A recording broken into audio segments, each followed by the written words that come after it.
How's everybody doing? Uh, been doing a lot of videos on how to different aspects of knife making, and whether it's forging, whether it's assembly, whether it's finishing. And today I want to talk a little bit about proper pin alignment and easy pin alignment doing scale tangs on a kitchen knife, hunting knife. Doesn't matter what it is as long as it's scale tang. Now, if you haven't hit that subscribe button yet, go ahead and hit that subscribe button. I appreciate it. And we're going to get things going. If you've watched some of my previous videos, you might have noticed that, one, I like to make cleavers and cool, fun things like that. And here's another one. This one will actually end up having East Indian rosewood for the handle scales. And this particular piece is going to have bloodwood.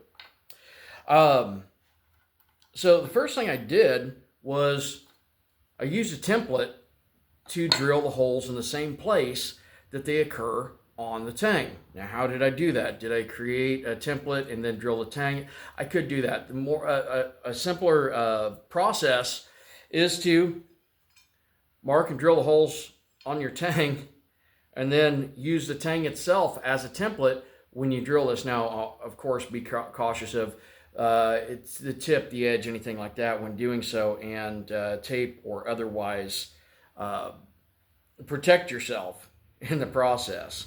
Now, talking about pin alignment's very important when you're doing this, because if you're off a fraction of give me some type of minute measurement, millimeter, anything like that, you do chance cracking your handle scales or not even being able to get through the scale material, especially if it's something very dense and durable like my Carter G10.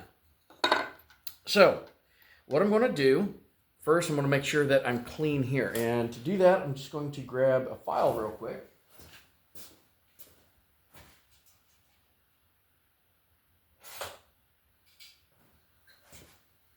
This one I normally wouldn't use on wood, but I was using it for fitting up a guard. And I'm just going to take off the burr from drilling, because that is going to create space under the scale, and that's something that I really don't want.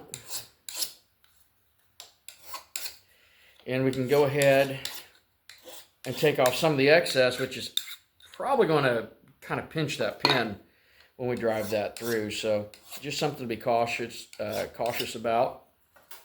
So now that that's relatively smooth, you'll notice that I've got a basically the rough cut side on the inside, and I still have hammer marks and so forth on the tang. And that's going to help in the adhesion. It's going to give a place for the epoxy to go, essentially.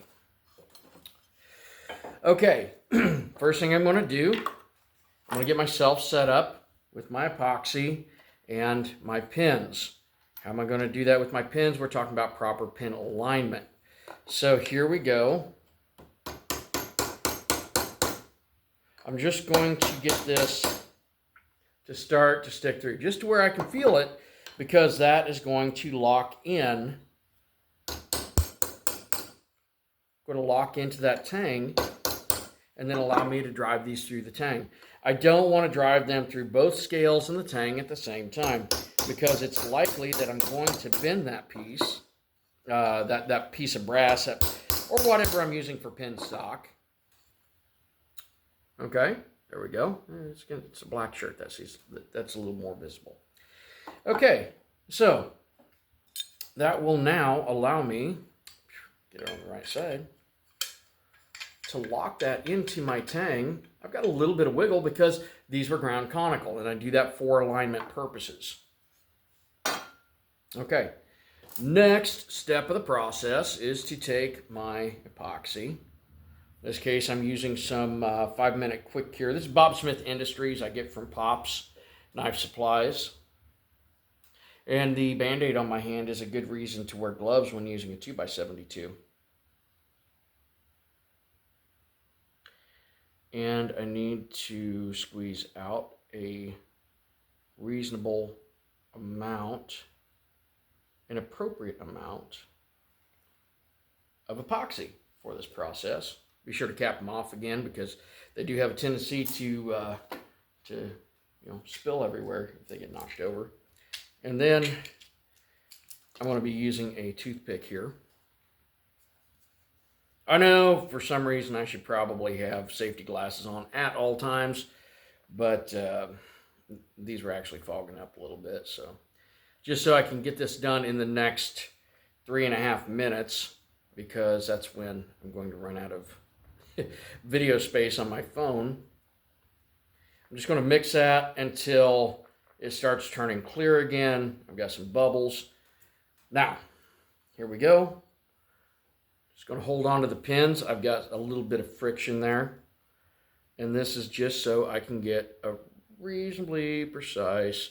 I'm going to come about, 1/8 of an inch from the top edge of the scale, blade end. And then I'm going to use what I refer to as a peanut butter and jelly method. And that's literally where you're just smearing this stuff on. Now I'm putting it on reasonably thick. The excess will squeeze out the sides. I have a 36 grit used belt on my 2x72, and I will be using that to level my pins. Come in here, line it up, and using my mallet, start to drive those through. Mallet just seems a little friendlier when it comes to not bending the pins, but also having them stick in there. Okay, cool. So now I've got my pins sticking through. I'm going to come in, do the same thing, but not, this time not holding the pins.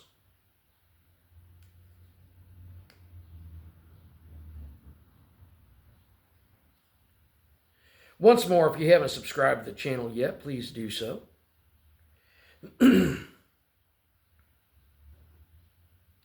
And I just keep going. Now this is going to get some of the epoxy down into the pinholes. That's going to help hold those pins in.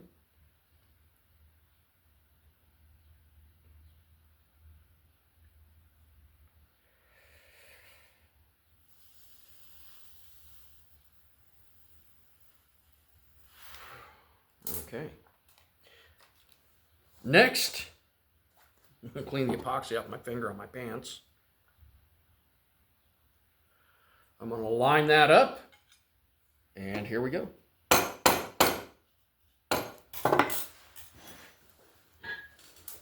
I'm going to use a hammer because this is sticking a little more than I expected.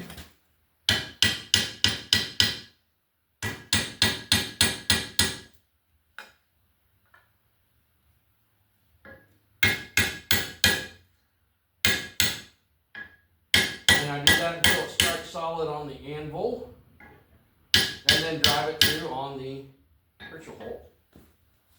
There you go, aligned. You guys have a great one. I'm going to level these off and clamp it up. Catch you later.